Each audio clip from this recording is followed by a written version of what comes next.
mois après la présentation du travail des marches exploratoires des Lombardines, nous nous sommes retrouvés avec les élus pour faire un premier point d'étape sur les propositions qui avaient été donc exprimées le 10 mars.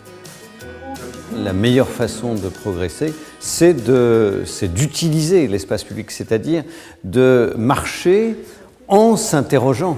Un mode tout à fait adapté sur des espaces qui sont utilisés quotidiennement.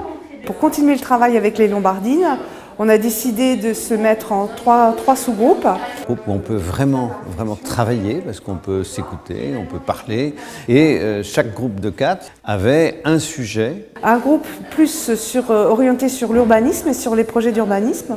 Un groupe plus orienté sur le secteur et les difficultés rencontrées autour des écoles.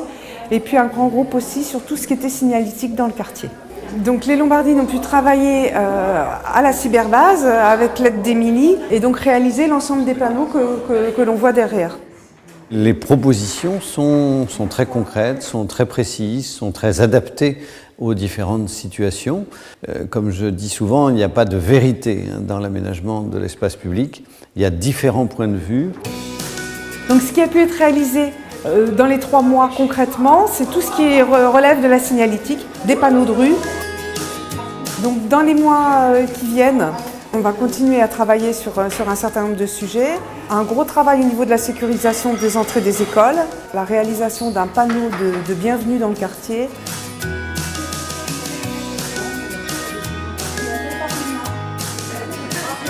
Il y a déjà une expérience de prévue dans un autre quartier de la politique de la ville, dans le quartier Gramont. Pour moi, c'est des outils de la démocratie, qui sont fondés sur la participation des citoyens à la décision.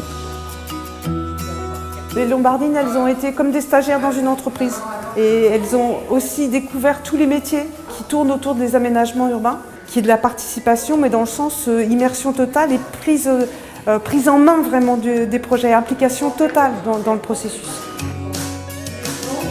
Il y a eu des choses qui ont été faites, par exemple pour les panneaux, pour la lumière, les noms des rues.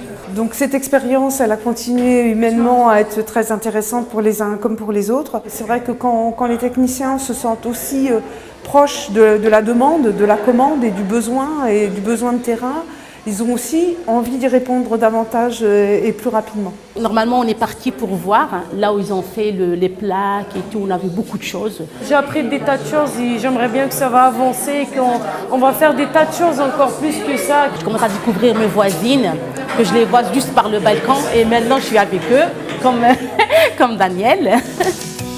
C'est une démarche particulièrement intéressante qui rejoint ce que je pratique depuis très longtemps, c'est-à-dire chercher à faire participer les habitants aux décisions qui les concernent. Moi, j'ai travaillé sur la crèche, la nouvelle crèche. On a demandé un parking.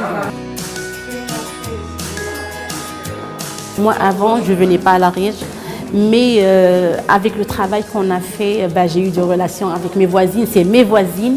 On a travaillé sur la sécurisation de l'école, l'aménagement de l'accès de l'entrée pour les enfants. Je suis contente, on a des trucs à penser, des choses à faire et là on est comme une famille unie, voilà. Là, c'était un groupe constitué d'habitants de ce quartier qui se sont déplacés régulièrement. C'est vraiment ce que je crois on peut trouver de plus intéressant dans le travail de participation des habitants à la décision.